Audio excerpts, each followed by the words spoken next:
안녕하세요. 최우성 강사입니다. 자, 컴퓨터 활용력 2급 필기 2012년 1회 문제를 좀 풀어드리도록 하겠습니다.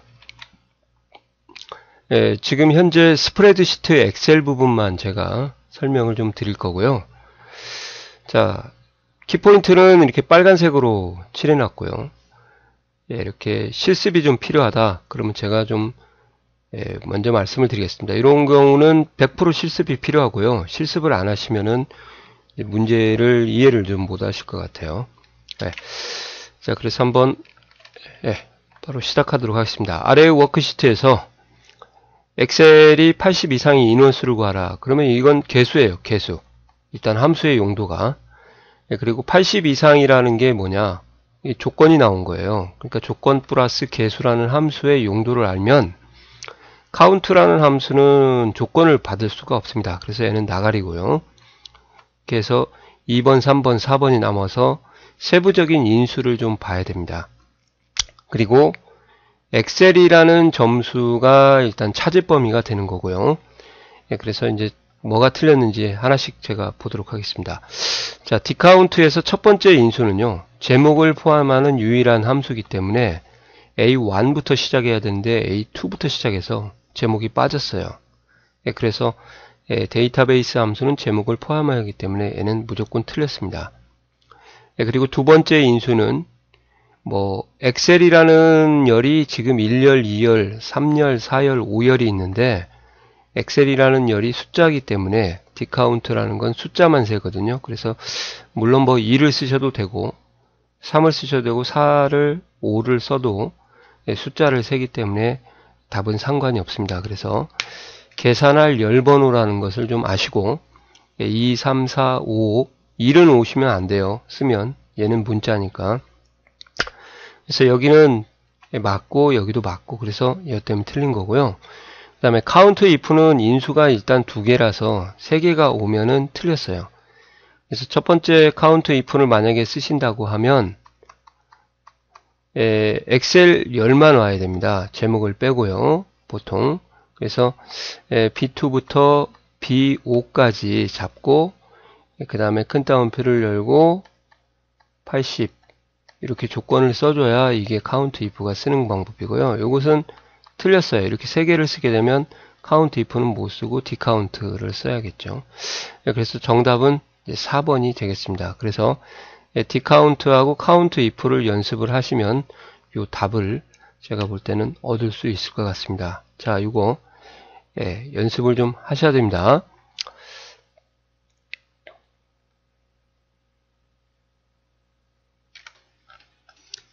네, 22번 바로 풀어드리도록 하겠습니다. 자, 22번은 포커스가 실습이 필요한 문제죠. 이것도 수식에 사용하는 셀 참조를 하는 방법이에요. 그래서 보통 우리가 이제 연산식을 할 때 셀 주소를 사용하지 않습니까? 이렇게 셀 주소를 사용하는 방법에 대한 건데 이러한 셀 참조도 있어요. 그래서 만약에 썸을 하시겠다. 그리고 A열 전체를 찍게 되면 이렇게 나옵니다. 그러면 이 뜻이 뭐냐? A열 전체를 더하라 그 말이에요. 그래서 A열 전체가 맞고요. A 땡땡 C 했다 그러면 이건 A열부터 C열 전체를 얘기를 한 겁니다. 그럴 경우가 바로 열을 눌러 주셔야 되고요. 그 다음에 1번 1땡땡 3이면 만약에 썸을 썼다 그러면 1땡땡 3이다 그러면 1행부터 3행 전체를 말하는 거예요. 근데 주의할 것은 이제 썸 하시고 1,3을 했다 그러면 1행 3행이 아니고요. 이럴 때는 그냥 1 더하기 3 돼서 4가 나옵니다. 그래서 행이나 열에 사용하는 셀 참조는 참조 연산자 이렇게 콜론밖에 사용을 못하는 거 그것도 상식으로 좀 알아두시면 문제를 쉽게 해결할 수 있을 것 같아요. 자, 그리고 범위 1 오고 범위 2가 오고 여기서 띄어쓰기를 했다. 띄어쓰기가 한 거거든요. 이것을 우리가 두 범위의 교차 범위다 그렇게 얘기를 합니다. 교차 범위. 그래서 이렇게 오고 이렇게 왔다. 그러면 딴 데는 안 들어가고 공통 부분만 들어가는 거죠. 그래서 만약에 얘가 A1이고 여기서부터 시작을 해서요. B C, D 2, 3, 4, 5, 6, 7이니까 요까지 이렇게 설정을 했다고 가정하시고요. C5부터 E7까지 했다. 그러면 여기가 2죠? 여기가 27인데 이렇게 됐다. 그러면 현재 여기에서 요 범위하고요. 그렇죠? 그 다음에 요 범위하고 교차되는 부분, 그럼 빨간색으로 요 부분을 말하는 거예요. 그러니까 결국 C5부터 D7까지가 되겠네요. C5부터 D7까지. 아시겠어요? 근데 여기서는 이제 E7까지 됐다고 했으니까 공통 부분이 아니지 않습니까? 그죠? 예. 그리고 또 같은 부분이 들어간다고 얘기를 했어요. A1부터 D7까지 하나가 들어가고 또 C5부터 여기서부터요. E7까지 이렇게 들어가는 게 아니죠. 여기는 안 들어가고요. 공통 부분만 들어간다. 그래서 답이 3번이 틀렸습니다. 아시겠어요? 자, 요것도 잘 외워두시기 바랍니다. 예, 그리고 이제 다른 시트를 참조할 때 썸 하시고 그냥 저희가 A1 땡땡 A5 했다. 그러면 이건 동일 시트, 같은 시트에서 A1과 A5를 더하라 그 말이고요.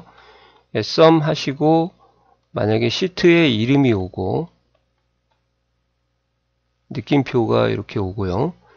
그리고 여기에 A1 땡땡 A5가 왔다. 그러면 같은 시트가 아니고 시트 1이라는 다른 시트를 나타내는 거예요. 그래서 시트명과 셀 주소 사이에는 느낌표로 구분을 해서 같은 시트인지 다른 시트인지를 표기해 주는 겁니다. 이 이유는 A1부터 A5까지는 시트마다 다 있잖아요. 그러니까 어떤 시트인지 아셔야 되는 거죠. 그러니까 예를 들어서 광주에서 만나요. 그러면 전남 광주인지 경기도 광주인지를 표시를 해줘야 되니까. 그래서 답이 이제 3번이 되겠습니다. 자, 이해가 가시나요?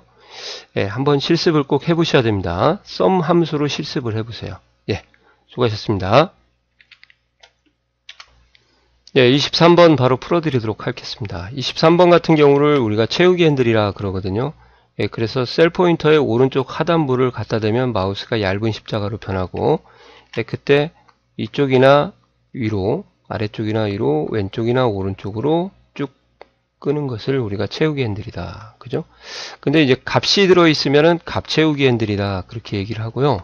수식이 들어가 있으면 수식의 채우기 핸들이다. 그렇게 얘기를 합니다. 자, 그래서 이제 채우기 핸들 하실 때는 여러 가지 방법이 있는데 이 부분만 좀 챙겨 놓으실 게 숫자하고 문자가 결합되거나 또는 문자하고 숫자가 결합된 형태는 원래 엑셀에서는 문자로 취급을 해줘요. 그럼 이렇게 되어 있는 셀을 이렇게 했다. 그러면 어떻게 되냐? 숫자만 플러스 1씩 증가한다는 것을 꼭 아세요. 아시겠어요? 그게 기본적인 베이스고요. 그 다음에 이제 컨트롤 키를 누르고 채우기 핸들을 했다. 그러면 어떻게 됩니까? 그러면 컨트롤은 만국 공통이 복사가 됩니다. 복사가. 아시겠어요? 그래서 여기 보시면 A1부터 D1까지 컨트롤 누르고 끌지 않으면 2학년 A반, 3학년 A반, 4학년 A반이 나오는데 컨트롤 키를 누른 채로 끌었다. 그러면 문자일 때는 무조건 복사가 돼서 그냥 1학년 A반이 나오는 거예요. 아시겠어요? 이렇게. 이거 조심하시고요. 그 다음에 만약에 A2에 1이 있었다. 근데 이렇게 해서 쭉 끌었다. 그러면 뭐예요? 1이 그냥 복사가 됩니다. 숫자는 반대예요. 근데 컨트롤 누르고 숫자를 끌었다. 그러면 플러스 1씩 증가합니다. 그것도 챙겨 놓으셔야 됩니다. 그래서 2, 3, 4가 돼요. 문자하고 반대입니다. 숫자는. 아시겠어요? 이것도 절대 실습 해보셔야 됩니다. 그래서 답이 3번이 되겠습니다. 이해가 가시나요? 예, 수고하셨습니다. 네, 24번 풀어드리도록 하겠습니다. 24번의 포인트는 이름입니다. 이름 정의. 자, 이름 정의는 시험에 많이 나오니까 좀 챙겨두셔야 될 것 같아요. 자, 이름 정의에서는 이제 이름에 대한 규칙이 있어요. 규칙. 이름 정의를 할 때 일정한 규칙이 있다. 첫 번째, 공백, 띄어쓰기가 안됩니다. 그 다음에 두 번째, 숫자로 시작할 수가 없어요.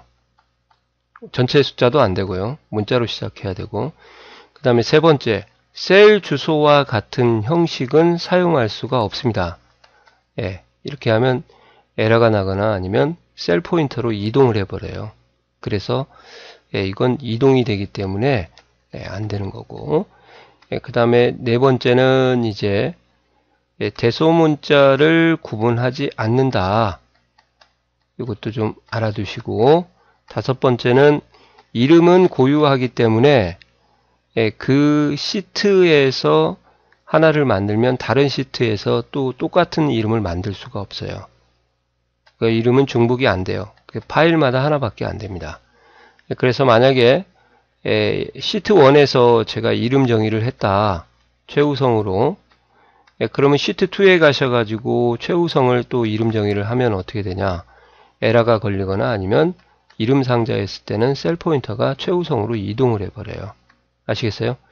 그러한 것들에 대한 것을 공부를 하시고 하셔야 되고, 그 다음에 이름을 정의를 하시면 기본적으로 절대 참조가 적용이 돼요. 그래서 저희가 이름 정의할 때 셀 주소를 찍으면 $A, $4 이런 식으로 절대 참조가 자동으로 그려진다. 달러가 붙은 어떤 의미는 자 반드시 숫자로 시작할 수 없다고 했죠. 그죠? 그래서 답은 1번이 되겠습니다. 이름 상자를 동일한 이름을 지정할 수 있다? 없습니다. 옳은 거네요. 죄송합니다. 틀렸고 이름 정의 시 영문자는 대소문자를 구분한다? 구분하지 않는다. 그죠? 틀렸고 이름은 기본적으로 절대 참조를 한다. 그래서 답이 이제 4번이 되겠습니다. 이해 가시나요? 자, 여기까지 하시면 됩니다. 테스트, 실습 꼭 해보세요. 자, 인쇄 부분인데요. 페이지 설정에 머리글 바닥글에 가서 어떤 작업을 할 수 있는지 가시면은 이제 도구 상자가 있을 거예요. 그래서 도구 상자를 이용해서 이제 머리글 바닥글을 편집을 하는데, 요 도구 상자는 뭐 하는 거냐? 머리글 바닥글의 서식을 변경하는 거예요. 글자 크기라든지, 글자 색깔이라든지, 그래서 글꼴 서식을 변경하는 거고, 요것은 이제 머리글 바닥글에 그림을 삽입할 수가 있거든요. 그림을 삽입한 후에 그림에 대한 서식을 변경하는 곳이에요. 가령 뭐 밝게 나오든지 연하게 나오든지 그렇게.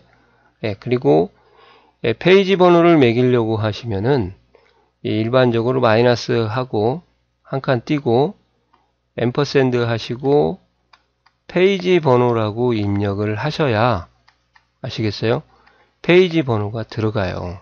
앰퍼샌드가 같이 연결이 돼야 됩니다. 얘가 위치가 이리 와야 돼요. 바로 앞으로.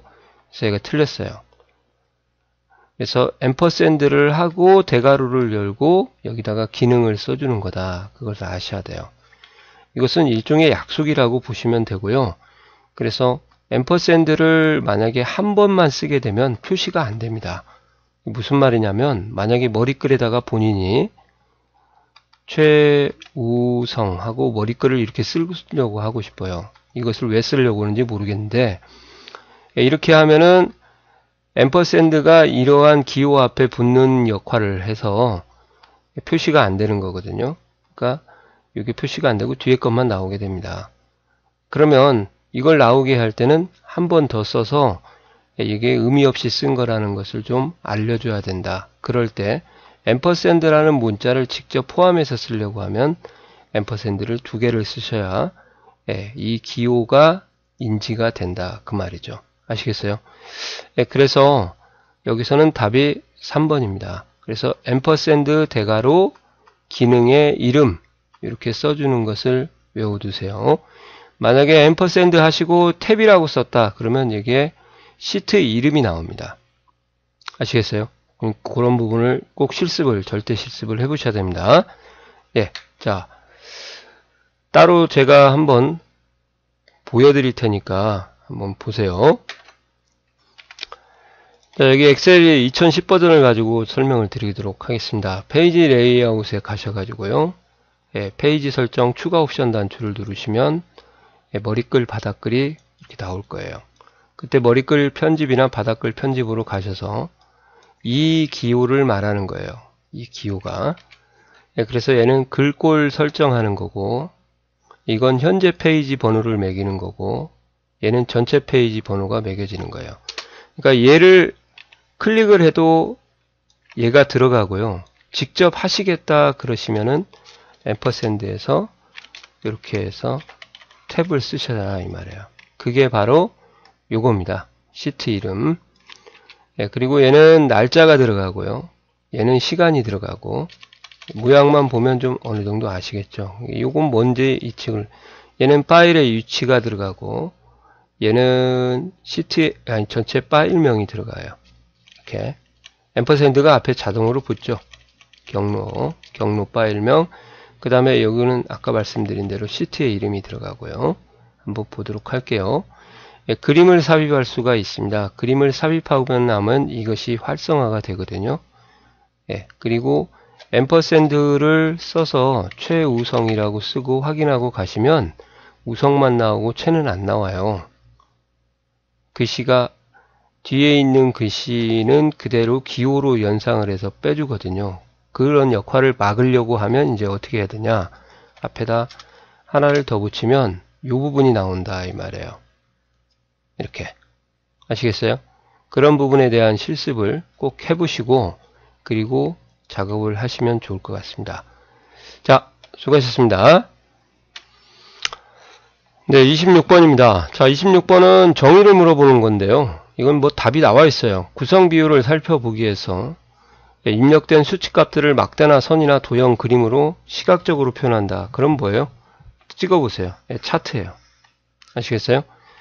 다량의 데이터를 분석하는 행레이블, 열레이블, 시그마 값 아니면 필터 이렇게 해서 분석하는 것이 뭐냐? 그러면 이제 피벗 테이블이다. 값의 변화를 줬을 때 수식의 결과값을 예측하는 건 시나리오고요. 반복적인 작업을 묶어서 한 번에 빠르게 반복 실행할 수 있는 것은 매크로다. 그럼 답이 이제 차트가 되겠습니다. 자, 이런 문제는 제가 볼 때는 안 나올 것 같아요. 예, 수고하셨습니다. 자, 좀 들어온 문제가 나왔습니다. 자, 매크로에 대한 전반적인 것을 이해를 하고 있냐, 그죠? 그래서 리본 메뉴의 개발 도구 탭에 엑셀 옵션에서 선택할 수 있다. 자, 개발 도구를 끄집어내는 것도 좀 알아두셔야 되고요. 그리고 개발 도구에서 끄집어낸 다음에 매크로 보안 설정을 하는 방법을 좀 아셔야 되겠습니다.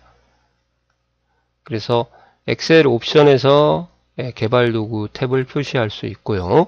한번 또 보여드리겠습니다.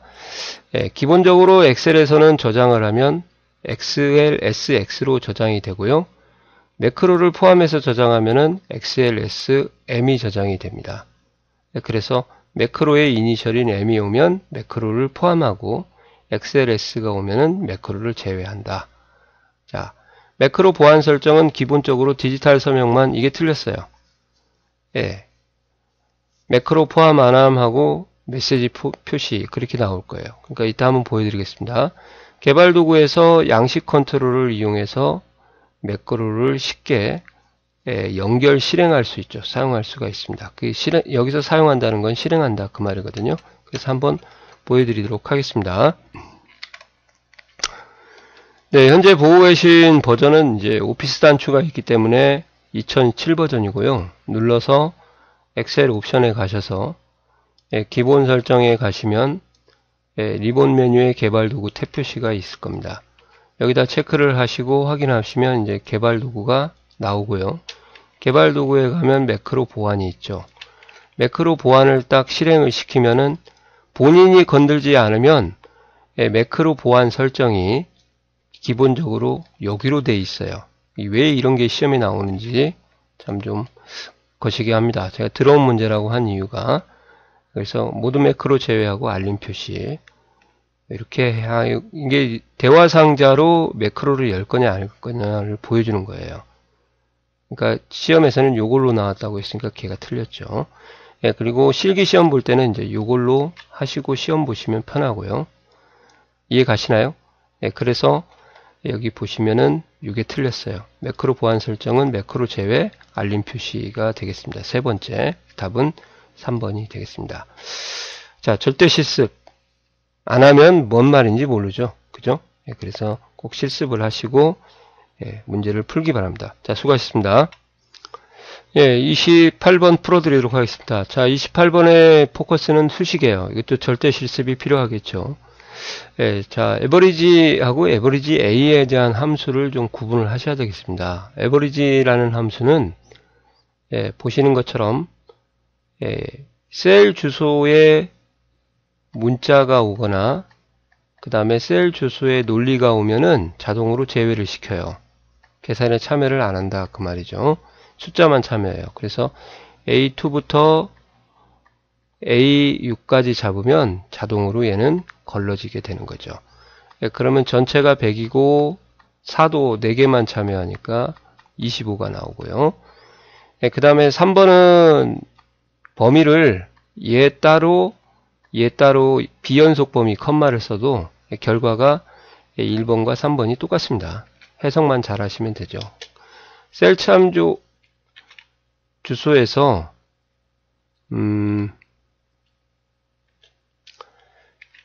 컴마를 사용하면 비연속범위다. 그렇게 알아두시고요. 이제 에버리지 A는 좀 중요합니다. 문제에서는 문자는 0으로 참여하고 논리는 true가 1로 참여하고 false는 0으로 참여한다. 이것을 좀 알아두셔야 돼요.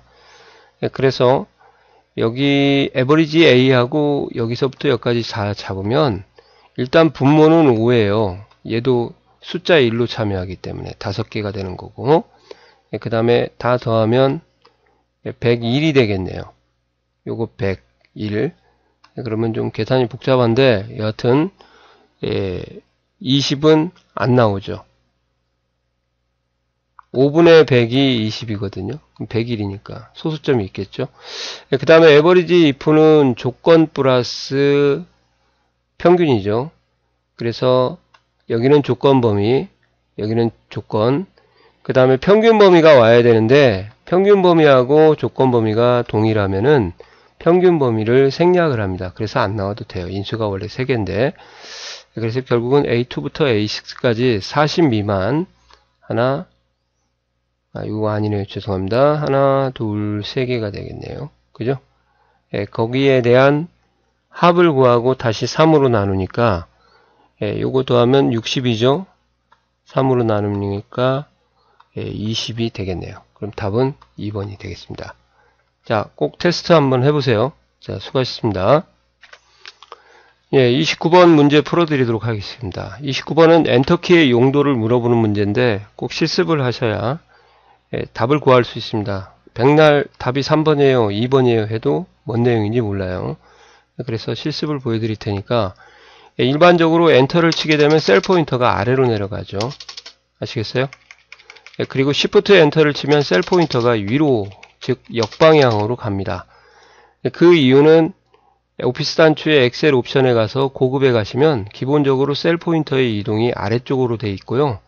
위로 하시면 엔터 치면 위로 가고 Shift 엔터 치면 역방향 아래로 가는 거죠. 그것을 알아두셔야 되고요.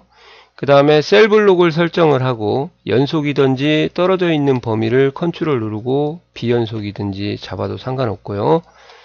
여기서 단어를 입력하시고 커서가 깜빡거릴 때 컨트롤 엔터를 치게 되면 여러 셀에 동시에 데이터를 입력하는 거죠. 이때 셀 블록을 잡고 딜리트를 누르면 또 지워집니다. 자, 비연속 범위가 있을 때는 컨트롤 누르고 해도 똑같냐? 컨트롤 엔터 똑같습니다. 커서가 깜빡거릴 때 하세요. 또 최우성 쓰고 엔터 치고 컨트롤 엔터 하시면 안 돼요. 이렇게 엔터만 쳐버리면 셀 블록은 유지가 되고 한 셀만 입력할 겁니다. 그리고 두 줄을 입력할 때 컴도사 초이 알트 엔터 최우성 강사 알트 엔터가 보시는 것처럼 강제로 줄을 바꾸는 기능입니다. 그것을 아셔야 이 문제를 풀 수가 있을 것 같습니다. 자, 고급 편집에서 엔터키를 누를 때 셀의 이동 방향을 지정할 수 있고요. 기본적으로 아래쪽이 되어 있고요. 컨트롤 엔터는 여러 셀에 동시에 데이터를 입력하는 거고, 알트 엔터는 한 셀에 강제 루출을 바꿔서 입력하는 거고, 시프트 엔터는 엔터의 역방향으로 가는 거지 두 칸씩 빨리 가는 게 아니죠. 그래서 답은 4번이 되겠습니다. 절대 실습 꼭요. 수고하셨습니다. 자, 30번입니다. 30번은 차트에 관련된 문제예요. 차트에 대해서 보고 전체적인 해석을 할 수 있냐 없냐 그렇게 보시면 되겠습니다.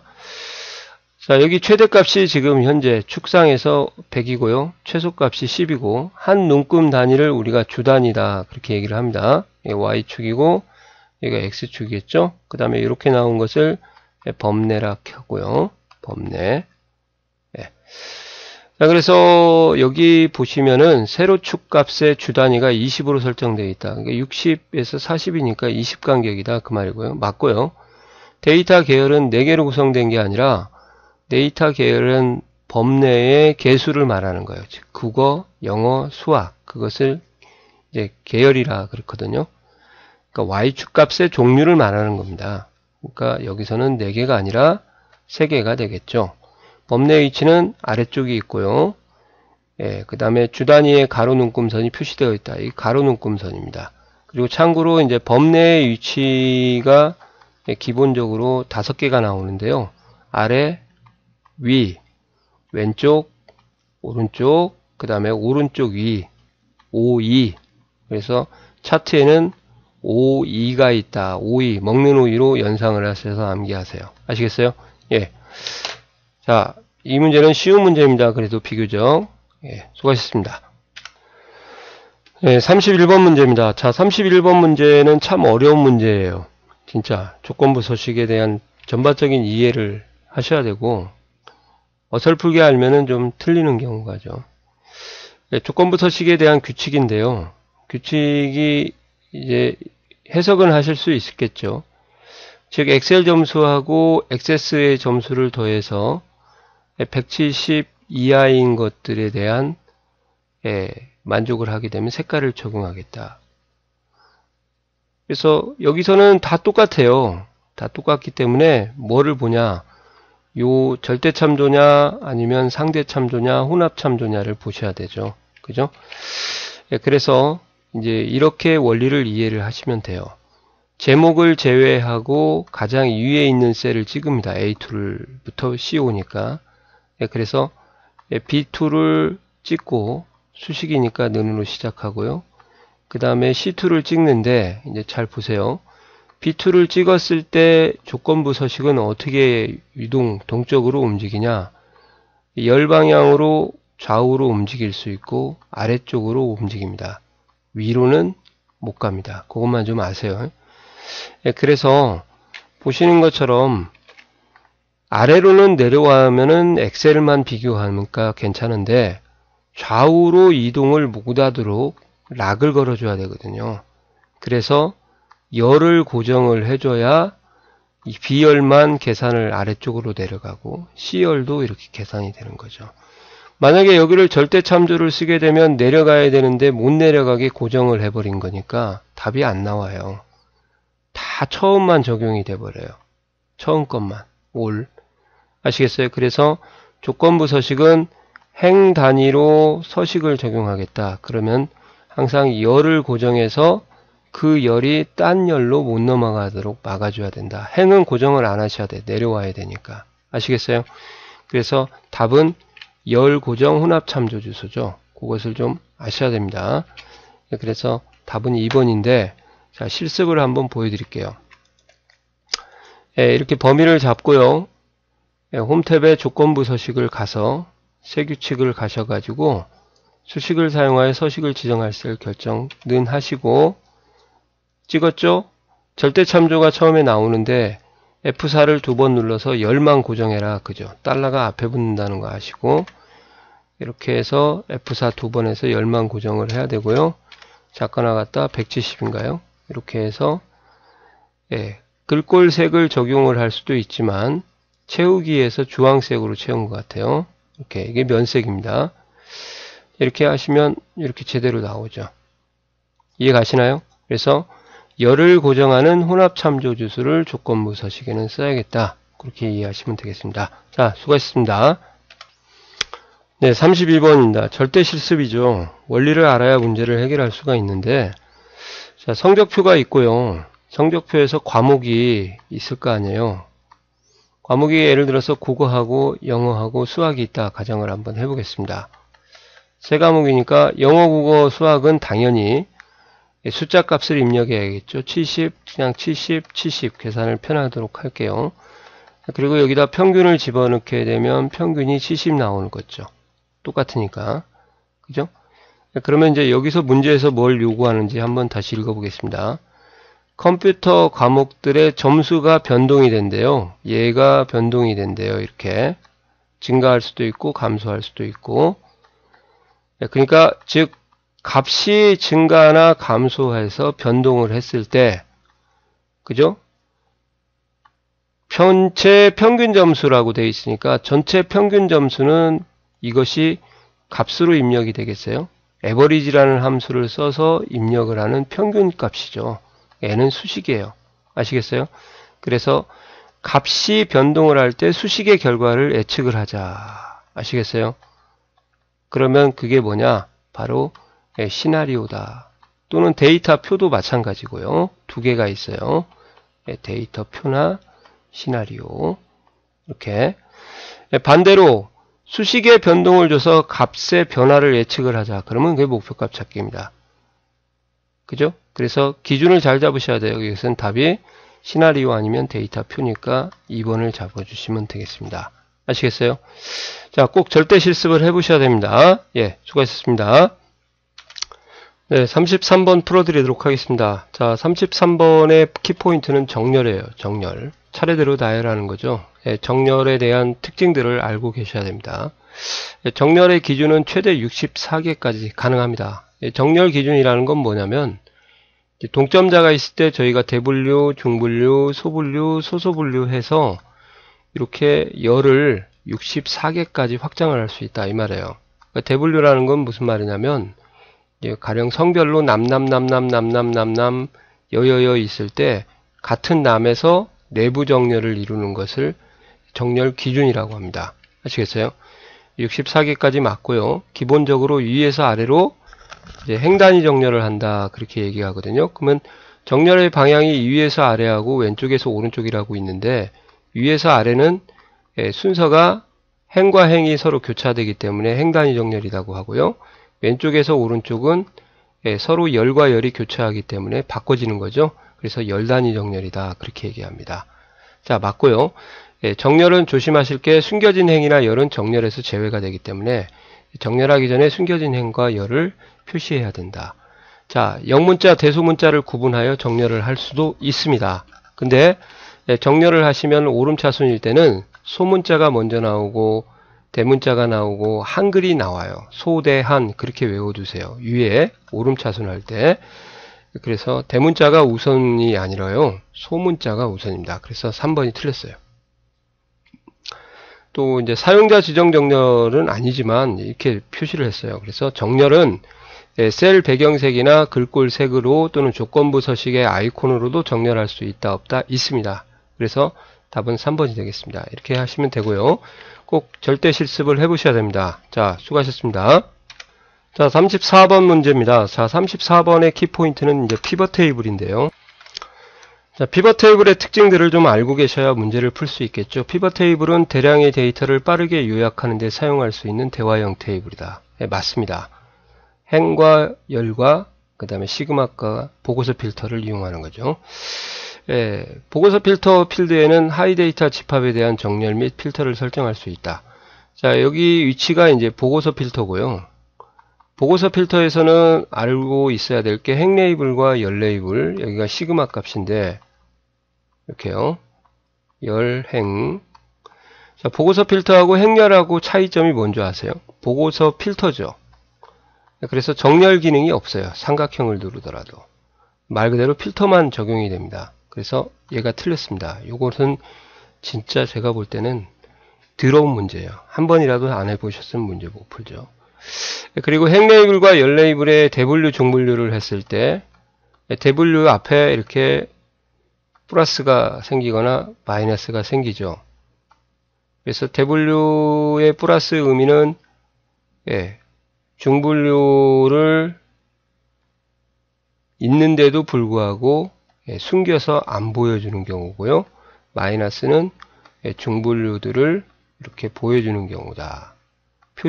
표시하지 않고 그 차이예요. 대분류, 중분류가 행레이블, 열레이블에 있을 때, 그죠?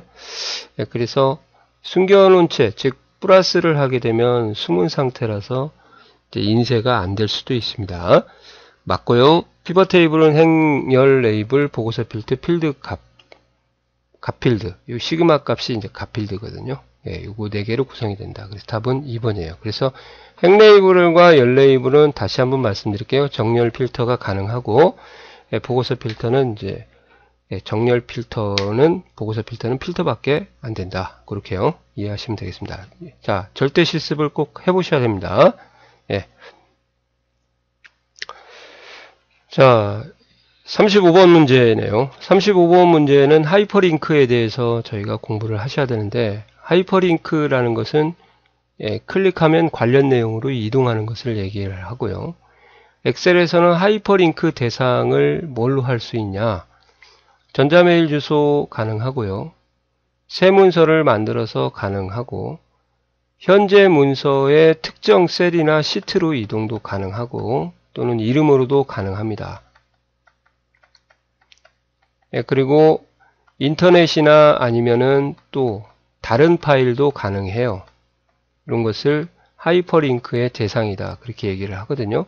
근데 매크로 연결 단추 및 그래프로는 하이퍼링크를 선택할 수가 없습니다. 아시겠어요? 그래서 매크로 연결, 특히 그래픽은 공부 안 하셔도 되고, 매크로 연결 단추에는 하이퍼링크 삽입을 할 수가 없습니다. 아시겠어요? 꼭요. 그래서 요건 제가 한번 보여드릴 테니까 실습을 한번 보고, 실습만 하면 그냥 문제가 바로 해결이 될 거예요. 그죠? 자, 아무 곳이나 이제 글씨를 쓰고요. 그냥 이동이라고 한글로 쓰겠습니다. 셀, 오른쪽 버튼 누르거나 아니면 삽입에 가면 하이퍼링크가 있으니까 하이퍼링크를 걸면 대화 상자가 이렇게 나오는 거죠. 그래서 기존 파일이나 인터넷 문서, 현재 문서의 특정 셀로 이동할 수가 있고, 새 문서로 하나를 만들 수도 있고, 전자메일 주소를 만들 수 있습니다. 이게 하이퍼링크 대상이에요. 아시겠어요? 그리고 다른 파일로 했을 때 책갈피를 누르면 다른 파일에 정의된 이름이나 시트와 셀 주소로도 갈 수가 있고요. 현재 문서를 누르게 되면 이렇게 시트명하고 이름이 이렇게 표시가 되죠. 다른 파일은 책갈피를 눌러야 됩니다. 그런 특징들을 공부를 하시면 될 것 같아요. 자, 그러면 답이 뭐예요? 2번이죠? 이제 아시겠어요? 자, 수고하셨습니다. 네, 36번 풀어드리도록 하겠습니다. 자, 36번은 다소 고약한 문제예요. 주민등록 번호로부터 첫 두 글자를 이용해서 생년월일을 구하라, 이렇게 출생 연도를 구하라 이렇게 돼 있거든요. 그래서 마치 이제 앞에 두 글자만 이용을 해서 생년월일을 구하는 그런, 아니 출생 연도를 구하는 그런 문제로 오해를 하시는데, 일단 이어라는 함수를 썼어요. 이어라는 함수 안에는 인수가 날짜의 형태가 오거나 아니면 날짜에서 날짜인데 그냥 일반적인 숫자 형태로 표시하는 일렬번호의 형태가 나와야 됩니다. 일렬번호 형태가 나와야 이어 함수가 제대로 먹죠. 아시겠어요? 그래서 일렬번호가 나오면 적어도 2002년 같은 경우는요, 4만이 넘습니다. 그러니까 아주 극히 작은 숫자가 오면은 1900년 1월 1일부터 플러스 1씩 증가를 하니까 1900년 1월 1일이 1에 해당하고 1900년 1월 2일이 2에 해당하는 거죠. 그러니까 상당히 높은 숫자가 나와야 됩니다. 그래서 여하튼 이렇게 만약에 2 안에 레프트를 썼다. 그러면 레프트가 여기 보시면 02잖아요. 이렇게 두 글자니까 왼쪽부터. 그러면 2를 그 2열을 씌우면은 제대로 결과가 안 나오죠. 4만 얼마가 나와야 되는데. 그죠? 그러니까 이어 안에는 일렬 번호가 높은 숫자가 나오거나 아니면 날짜 형태를 나와야 된다. 그러면 날짜 형태를 엑셀에서 입력할 때는 연 슬래시 월 슬래시 일의 형태로 쓰거나 연 슬래시 월 슬래시 일의 형태로 쓰는 게 일반적이거든요. 그러니까 여기에서 이런 형태를 갖춘 것은 2번밖에 없어요. 그래서 이런 걸 알더라도 2번을 고르실 수 있고, 말이 안 되죠, 여기는. 4만이 넘어야 되니까. 그리고 이제 참고로 이어는요, 연도가 두 자리 나왔을 때, 연도가 두 자리, 여기 보면 02가 나왔죠. 01, 99. 그래서 29까지는 얘가 뭘로 인식을 하냐? 2000년대로 인식을 하고요. 30부터 넘어가면은 1900년대로 인식을 합니다. 그래서 이것까지 좀 알아두세요. 여기 02가 돼서 29보다 작거나 같으니까 2000년이 붙는 거고, 99면은 30 이상이잖아요. 그래서 1900이 붙는 겁니다. 참고로. 그래서 결론은 이어 안에 날짜 형태가 오거나 4만보다 큰 것을 말하는 거죠. 그래서 한번 엑셀로 보여드리면, 자, 오늘 날짜를 이렇게 입력을 하시면은 이게 오늘 날짜가 나오고요. 오늘 날짜를 두 가지 형태로 제가 또 날짜의 표시 형식을 이 삼각형을 눌러서 일반으로 바꾸면 이게 일렬번호라고 그래요. 그러니까 1900년 1월 1일부터 42,943번째 날이 2017년 7월 27일이다. 그래서 날짜를 날짜답게 표시할 수도 있고 일렬번호 형태로 이렇게 표시를 할 수가 있다는 거죠. 그런 형태를 좀 알아두셔야 문제를 좀 쉽게 해결할 수 있고, 그리고 날짜를 보세요. 17-17년 5-4를 쓰게 되면 2017이 붙고 39-5-4 하면 1900년이 붙는다. 그것을 좀 아시고 이 문제를 해결했으면 좋겠습니다. 이해 가시나요? 네, 수고하셨습니다. 네, 37번 풀어드리도록 하겠습니다. 37번은 매크로의 기록에 관련된 문제인데요. 매크로 이름의 첫 글자는 문자여야 된다. 이름하고 똑같습니다. 매크로는 숫자로 시작할 수 없고 대수 문자를 구분하지 않고 특수 문자는 언더바 정도밖에 안 들어간다. 아시겠어요? 그래서 첫 글자는 문자로 시작을 하고 공백도 안 됩니다. 띄어쓰기도. 두 번째, 매크로의 바로가기 키는 영어 대소문자만 가능해요.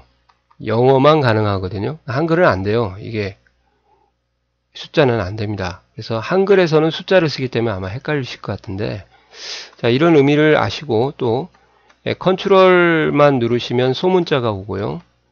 그 다음에 컨트롤 누르고 시프트 누르고 그 다음에 대문자를 쓴다. 이 두 가지를 좀 알아두세요. 알트가 아니고. 그 다음에 답은 2번이 되겠네요. 선택된 셀의 위치에 따라 매크로가 실행되도록 하려면 상대 참조를 한다. 이 말은 무슨 말이냐면 매크로를 실행했을 때 항상 동일한 셀의 결과가 반영이 되면 절대 참조라고 하고요. 어떤 셀을 선택하느냐에 따라서 셀의 위치에 따라서 매크로가 실행되는 곳이 다른 장소에 실행이 되더라. 즉 어디를 찍든지 간에 한 곳이 설치되더라, 실행되더라 그러면 절대 참조고, 셀의 위치가 선택한 곳에 따라서 다양하게 결과가 이렇게 달라지고 있더라 그러면은 이것을 우리가 상대 참조라고 해요. 아시겠어요? 그러니까 매크로의 위치가 여기 보시면 셀의 위치에 따라서 다르게 실행되도록 한다 그 말이거든요. 그러니까 셀의 위치에 관계없이 항상 같은 곳이 실행된다 그러면 절대. 좀 멘트가 조금 좀 주의를 하셔야 됩니다.